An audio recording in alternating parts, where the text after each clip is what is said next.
Nama Cecilia Okmenera akan melakukan penyuluhan mengenai perilaku hidup bersih dan sehat dan juga mengenai COVID-19. Yang pertama untuk PHBS di rumah tangga. Jadi PHBS ini adalah upaya untuk memberdayakan anggota rumah tangga agar tahu dan mau dan mampu melaksanakan perilaku hidup bersih dan sehat serta berperan aktif dalam gerakan kesehatan di masyarakat. PHBS di rumah tangga dilakukan untuk mencapai rumah tangga sehat. Rumah tangga sehat adalah rumah tangga yang melakukan 10 PHBS di rumah tangga, yaitu yang pertama persalinan ditolong oleh tenaga kesehatan, yang kedua memberi ASI eksklusif, yang ketiga menimbang bayi dan balita, yang keempat menggunakan air bersih, yang kelima mencuci tangan dengan air bersih dan sabun, yang keenam menggunakan jamban sehat, yang ketujuh memberantas jentik di rumah, yang kedelapan makan buah dan sayur setiap hari, melakukan aktivitas fisik setiap hari, dan tidak merokok di dalam rumah. Dengan tujuan untuk mencapai rumah tangga yang sehat. Manfaat dari perilaku hidup bersih dan sehat di rumah tangga ini, yang pertama bagi rumah tangga itu setiap anggota keluarga menjadi sehat dan tidak mudah sakit. Anak tumbuh sehat dan cerdas, anggota keluarga giat bekerja, pengeluaran biaya rumah tangga dapat ditujukan untuk memenuhi gizi keluarga, pendidikan, bersama dan menambah pendapatan keluarga.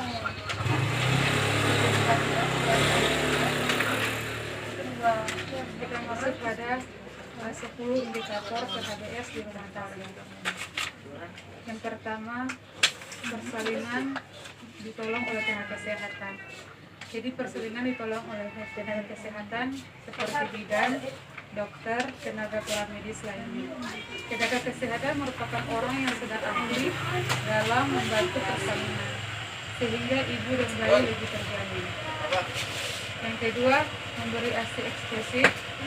Yang pertama, bayi usia 0 sampai 6 bulan hanya diberi ASI saja tanpa memberikan makanan atau minuman lainnya. ASI adalah makanan alamiah berupa cairan dengan kandungan gizi yang cukup dan sesuai untuk kebutuhan bayi. Kemudian menimbang bayi dan balita. Menimbang bayi dan balita dimaksudkan untuk memantau pertumbuhan setiap bulan. Penimbangan bayi dan balita dilakukan setiap bulan mulai umur 1 bulan sampai 5 tahun diperiksa. Kalau naik biasanya pertumbuhan mengikuti salah satu kita warna pada KMS bayi atau buku kesehatan bayi. Kemudian pada kebutuhan air untuk rumah tangga. Jadi air adalah yang paling penting makanan pokok dan juga masuk ke produksi hampir semua makanan. Tanpa makanan seorang bisa bertahan sekitar 2 bulan. Tanpa air hanya bisa bertahan selama beberapa hari. Untuk memenuhi kebutuhan air bersih yang tepat untuk suatu rumah tangga harus direncanakan dengan benar agar distribusi air dalam rumah tangga berjalan lancar dan efisien. Sistem perpipaan yang banyak belokannya kurang baik karena mengurangi tekanan dan debit pada ujung pipa. Oleh karena itu, diperhatikan dalam merencanakan sistem air bersih bagi satu rumah tangga adalah yang pertama itu mencuci tangan dengan air dan sabun. Kemudian menggunakan jamban yang sehat. Jamban adalah suatu ruangan yang mempunyai fasilitas pembuangan kotoran manusia yang terdiri atas tempat jongkok atau tempat duduk dengan leher angsa atau tanpa leher angsa atau cemplung yang dilengkapi dengan unit penampungan kotoran dan air untuk membersihkannya. Jenis jamban yang digunakan jika jamban cemplung itu penampungannya berupa lubang yang berfungsi menyimpan dan meresapkan cairan kotoran ke dalam tanah dan mengendapkan kotoran ke dasar lubang. Untuk jamban tangki septik itu leher angsa adalah jamban berbentuk leher angsa yang penampungannya berupa tangki septik, kedap air yang berfungsi sebagai wadah proses penguraian dan dekomposisi kotoran manusia yang dilengkapi dengan resapannya. Kalau memilih jenis jamban, yang pertama jamban cemplung itu digunakan untuk daerah yang sulit air. Kalau jamban leher angsa digunakan untuk daerah yang cukup air. Penting menggunakan jamban. Menjaga lingkungan bersih, sehat, dan tidak berbau, tidak mencemari sumber air yang ada di sekitarnya, tidak mengundang datangnya lalat atau serangga yang dapat menjadi penular penyakit diare, kolera, disentri, tipes, cacingan, penyakit saluran pencernaan, penyakit kulit, dan keracunan. Syarat jamban sehat itu yang pertama, mencemari sumber air minum, tidak mencemari sumber air minum. Jadi ada jarak antara sumber air minum dengan lubang penampungan minimal 10 meter. Yang kedua, tidak berbau. Yang ketiga, kotoran tidak dapat dijamah oleh serangga dan tikus. Tidak mencemari tanah di sekitarnya, mudah dibersihkan dan aman digunakan. Dilengkapi dinding dan atap pelindung, penerangan dan ventilasi yang cukup, lantai kedap air dan luas ruangan memadai. Tersedia air, sabun, dan alat pembersih. Cara memelihara jamban sehat itu yang pertama, lantai jamban harusnya selalu bersih dan tidak ada genangan air. Bersihkan jamban secara teratur sehingga rumah jamban dalam keadaan bersih. Di dalam jamban tidak ada kotoran yang terlihat, tidak ada serangga seperti kecoa, lalat, dan tikus yang berkeliaran. Tersedia alat pembersih seperti sabun, sikat, dan air bersih, dan bila ada kerusakan segera diperbaiki. Kemudian untuk pemberantasan jentik di rumah. Rumah bebas jentik adalah rumah tangga yang setelah dilakukan pemeriksaan jentik secara berkala tidak terdapat jentik nyamuk. Untuk pemberantasan jentik nyamuk, melakukan dengan 3M+, yaitu menguras, menutup, mengubur, plus menghindari gigitan nyamuk. Pemberantasan sarang nyamuk atau PSN ini merupakan kegiatan berantas telur, jentik, dan kepompong nyamuk penular sebagai penyakit seperti demam berdarah, cikungunya, malaria, filariasi atau kaki gajah di tempat-tempat pengembangbiakan. 3M+ adalah 3 cara plus yang dilakukan pada saat PSN, yaitu pemberantasan sarang nyamuk. Untuk menghindari gigitan nyamuk, yang pertama menggunakan kelambu ketika tidur. Yang kedua, memakai obat yang dapat mencegah gigitan nyamuk, misalnya obat nyamuk bakar, semprot, oles, atau autan dan lain-lain. Yang ketiga, menghindari kebiasaan menggantung pakaian di dalam kamar. Mengupayakan pencahayaan dan ventilasi yang memadai, memperbaiki saluran dan talang air yang rusak, menaburkan lokorsida atau bubuk pembunuh jentik di tempat-tempat yang sulit dikuras, misalnya talang air atau daerah yang sulit air. Kemudian menanam tumbuhan pengusir nyamuk, misalnya lavender, rosemary. Untuk makan buah dan sayur tiap hari, minimal dikonsumsi 3 porsi, 3 porsi buah dan 2 porsi sayuran, atau sebaliknya setiap hari di rumah tangga. Makan sayur dan buah setiap hari sangat penting karena mengandung vitamin dan mineral yang mengatur pertumbuhan dan pemeliharaan tubuh dan mengandung serat yang tinggi. Manfaat vitamin yang ada dalam sayur dan buah itu vitamin A untuk memelihara kesehatan mata, vitamin D untuk kesehatan tulang, vitamin E untuk kesuburan dan awet muda, vitamin K untuk pembekuan darah, vitamin C untuk meningkatkan dan daya tahan tubuh terhadap infeksi, vitamin D mencegah penyakit jari-jari, dan vitamin B12 meningkatkan nafsu makan. Kemudian kita masuk pada aktivitas fisik setiap hari. Aktivitas fisik adalah melakukan pergerakan anggota tubuh yang menyebabkan pengeluaran tenaga yang sangat penting bagi pemeliharaan kesehatan fisik mental dan mempertahankan kualitas hidup agar tetap sehat dan bugar sepanjang hari. Adalah anggota keluarga yang melakukan aktivitas fisik 30 menit setiap hari atau berolahraga selama 30 menit setiap hari. Jenis aktivitas itu bisa berupa kegiatan sehari-hari, itu berjalan kaki, berkebun, bekerja di taman, mencuci pakaian, mencuci kendaraan, mengukur lantai, turun naik tangga, dan membawa belanjaan. Bisa berupa olahraga yaitu push up, lari ringan, bermain bola, berenang, senam, bermain tenis, yoga, fitness, dan angkat beban berat. Selama melakukan aktivitas fisik itu dilakukan secara teratur paling sedikit 30 menit dalam sehari, sehingga dapat menyehatkan jantung, paru-paru, serta alat tubuh lainnya. Jika lebih banyak waktu yang digunakan untuk beraktivitas fisik, maka manfaat yang diperoleh juga lebih banyak. Jika kegiatan yang dilakukan setiap hari secara teratur, maka dalam waktu 3 bulan ke depan akan terasa hasilnya. Untuk tidak merokok di dalam rumah. Setiap anggota keluarga tidak boleh merokok di dalam rumah. Rokok ibarat pabrik bahan kimia. Dalam satu batang rokok yang diisap akan dikeluarkan sekitar 4.000 bahan kimia berbahaya. Di antaranya yang paling berbahaya adalah nikotin, tar, dan karbon monoksida atau CO. Nikotin menyebabkan ketagihan dan merusak jantung dan aliran darah. Tar menyebabkan kerusakan sel paru-paru dan kanker.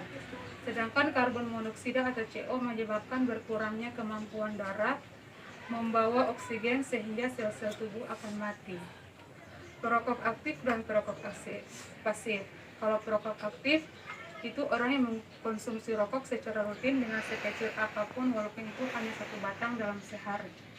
Atau orang yang menghisap rokok walau tidak rutin sekalipun atau hanya sekedar coba-coba dan cara menghisap rokok cuma sekedar menghembuskan asap walau tidak dihisap masuk ke dalam paru-paru. Sedangkan perokok pasif itu orang yang bukan perokok tapi menghirup asap rokok orang lain atau orang yang berada dalam satu ruangan tertutup dengan orang yang sedang merokok. Rumah adalah tempat berlindung, termasuk dari asap rokok. Perokok pasif harus berani menyuarakan haknya untuk tidak menghirup asap rokok. Bahaya perokok aktif dan perokok pasif. Yang pertama menyebabkan kerontokan rambut, gangguan pada mata seperti katarak, kehilangan pendengaran lebih awal dibanding bukan perokok, menyebabkan penyakit paru-paru kronis, merusak gigi dan menyebabkan bau mulut yang tidak sedap, menyebabkan stroke dan serangan jantung, tulang lebih mudah patah, menyebabkan kanker kulit, menyebabkan kemandulan dan impotensi, menyebabkan kanker rahim dan keguguran. Ada pertanyaan di relatif bagi keluarga. Kalau tadi bilang tuh kalau olahraga itu supaya dikurangkan bilang 30 menit tuh. Kalau ini kalau rupa kita ini dia suka lewat sekali tuh kan. Kalau lebih banyak olahraga berarti lebih sehat. Oh. Lebih Dari masih pagi-pagi masih hampir siang sudah tamai ramai. berarti Belum ditambah kerja. Dari sini sampai di jalan saja seberapa menit sampai di jalan.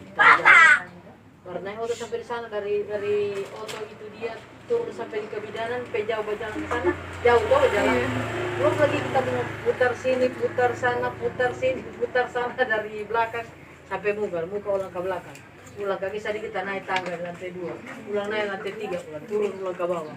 itu kan kedampatan di orang yang sendiri. Orang bisa lihat di orang yang seumuran dengan orang yang dorang aktivitas bekerja atau olahraga itu kan kurang, dorang biasa umur umpama begini kan dorang suka sakit kaki, dorang rasa lelah di bahu.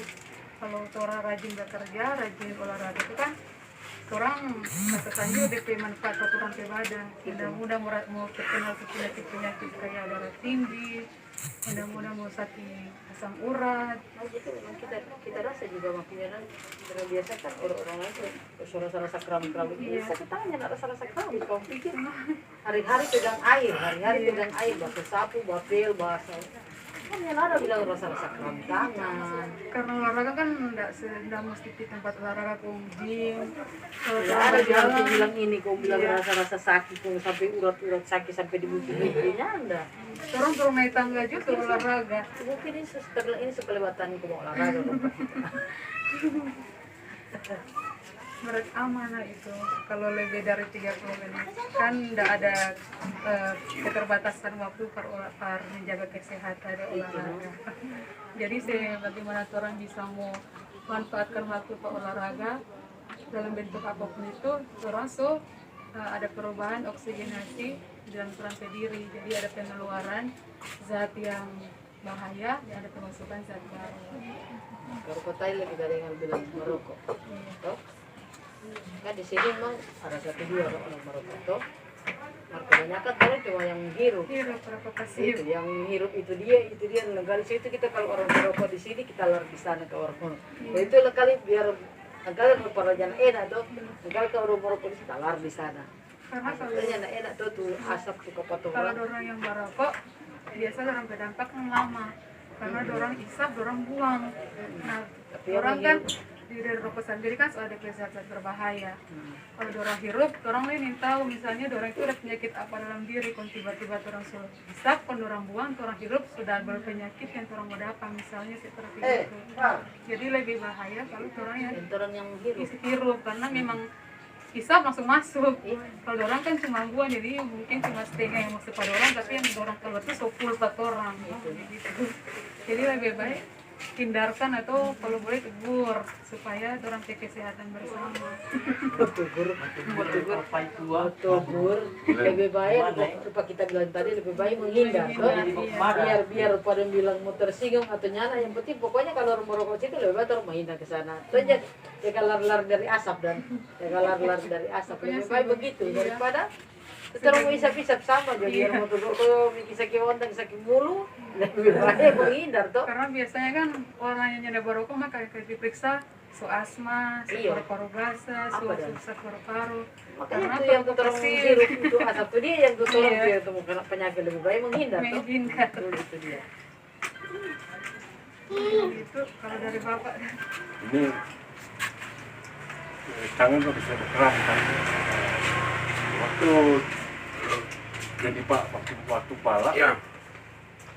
Memang karena banyak barangkali karena banyak berjalan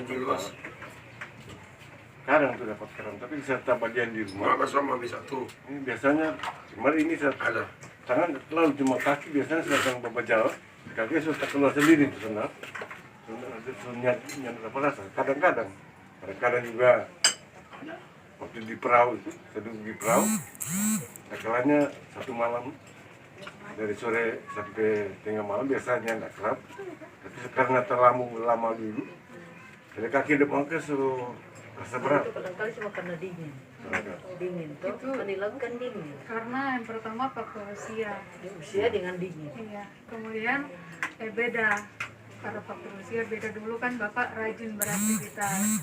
Kalau sekarang kan biasa begitu, biasa kalau orang sebiasa bekerja, terus satu kali dorang stop, dorang serasa berat, dorang beribadah, serasa siksa. Karena yang dari dulunya dorang misalnya bekerja pagi sampai sore, sekarang cuman malam bekerja, misalnya Bapak melaut. Kan Bapak olahraga kan di malam hari, mendayung, balap perahu. Nanti malam sampai pagi itu kan tidak terlalu berasa. Setelah siang mau sore itu lantaran istirahat, duduk, sudah ada kegiatan, mulai rasa pelan-pelan di tangan. Karena itu karena faktor usia dan perubahan pola hidup. Itu kita bilang dulu, kita kalau kita rasakan kaki atau tangan, kita ambil air panas, kita dendam. Itu kalau kegiatan di rumah sering kita ke pantai kan berjalan di pasir. Yang di pasir pokoknya yang penting ada bergerak. Kalau bergerak orang bakar ringan sudah itu sudah penyakit suka keluar bicara yang jarang berbahaya dan keluar. Itu bilang lagi makan buah. Ya, ada lagi jaga makan buah. Kita hampir selalu kalau kita beli pisang. Satu minggu lah kita beli pisang, beli pepaya. Pokoknya ada saja dong. Sesi makan anak cucu pokoknya makan itu pepaya. Itu kan cuma makanan selingan atau pendamping. Tadi malam saja kita makan mangga malam. Ada mangga 2 biji pegawai dah kasih. Aku kupas tadi malam aku makan mangga madu. Makan gosok. Ya Bapak itu kan cuma makanan selingan. Kalau bisa dimakan kan itu kan biasa orang lain 4 sehat 5 sempurna atau jadi kayak susu itu kan cuma selingan. Susunya nyala selalu kalau kita suka beli, tapi berarti banyak kan kita lebih suka minum air putih. Iya, itu kan cuma pendamping begitu, menguat, Waktu hari kita dapat rasa-rasaan enak tuh di sini, kalau mungkin setelah ini terlalu banyak berjalan, terlalu banyak naik turun tangga. Kalau mungkin kalau sebelum mau keropos tuh tulang, tolong beli jodoh tuh anlin. Habis itu anlin sudah saya hilang tuh DP1. Itu karena faktor usia semua. Faktor usia lebih tua lebih mau terjadi perubahan pola hidup.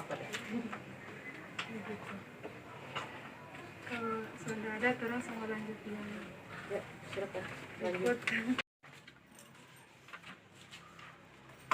COVID itu penyakit menular yang disebabkan oleh virus corona yang baru-baru ini ditemukan. Nah, virus ini baru diketahui setelah ada wabah yang menjangkit dari Wuhan, Tiongkok pada Desember 2019. Virus corona sendiri itu virus yang menyebabkan penyakit mulai dari batuk biasa hingga penyakit yang lebih berat seperti sindrom pernapasan atau sindrom pernapasan berat atau respirator sindrom. Dia punya tanda gejala itu biasanya flu. Yang pertama itu flu, kemudian demam, pilek, terus batuk kering. Kalau batuk kering lagi itu biasa sakit tenggorokan dan sakit kepala. Nah, biasanya itu kalau orang kekebalan tubuh kuat dan kuat, itu dia bisa hilang sendiri. Ini bisa hilang sendiri, tapi kalau orang antigen di body kurang, dia bisa bikin lebih parah atau lebih berat. Nah, biasa kalau yang berat itu yang nanti orang udah isolasi. Kemudian biasa demam itu suhu di atas 30 derajat. Terus ada sesak nafas yang berkelanjutan. Biasanya juga itu muncul 2 hari sampai 2 minggu yang berhenti. Jadi kalau tuh batuk 2 hari sampai 2 minggu yang berhenti dan tambah tuh flu, panas, sesak nafas, demam, suhu tinggi, berarti itu mesti kemungkinan penderita itu terpapar virus. Gitu. Untuk dia penyebaran itu biasa oleh coronavirus atau DP virus corona itu yang menginfeksi sistem pernafasan. Pada sebagian kasus, virus corona ini menyebabkan pernafasan ringan, infeksi pernafasan ringan sampai sedang. Tetapi virus ini juga bisa menyebabkan infeksi pernafasan berat seperti pneumonia. Ada juga dugaan bahwa virus corona ini ditularkan dari hewan ke manusia, namun belum diketahui sampai sekarang dari yang menular dari manusia ke manusia. Seseorang itu dapat tertular virus corona atau COVID-19 ini melalui tidak sengaja menghirup percikan ludah orang lain dan yang keluar dari penderita virus ini, penderita corona, seperti batuk atau bersin. Jadi supaya orang suruh pakai masker ini supaya terhindar dari kalau orang bersin begitu kan biasa DP air pancar-pancar DP air liur traveling. Terus biasa memegang mulut dan hidung tanpa mencuci tangan terlebih dahulu. Setelah orang sudah sentuh itu pasien corona ke barang-barang atau seperti dia. Kemudian juga orang bisa jaga jarak. Orang jaga jarak dengan pasien yang pernah terpapar virus corona. Karena virus ini mudah tertular sehingga biasa menginfeksi para infeksi tinggi bagi para medis juga di rumah sakit karena ada orang satu yang dirawat. Untuk pencegahan itu biasa yang pertama itu orang bisa terapkan physical distancing, yaitu menjaga jarak minimal 1 meter dari orang lain dan jangan dulu keluar kecuali ada keperluan yang penting dan mendesak. Selalu menggunakan masker saat beraktivitas di tempat umum atau keramaian, termasuk pergi belanja bahan makanan dan lain-lain. Terus rajin mencuci tangan dengan air dan sabun atau menggunakan hand sanitizer yang mengandung alkohol minimal 60%, terutama setelah dari luar rumah atau tempat umum. Jangan menyentuh mata, hidung, mulut sebelum mencuci tangan. Tingkatkan daya tahan tubuh dengan pola hidup sehat. Kemudian hindari kontak langsung dengan penderita yang sudah pernah mengalami penderitaan COVID atau orang yang dicurigai. Juga jaga kebersihan yang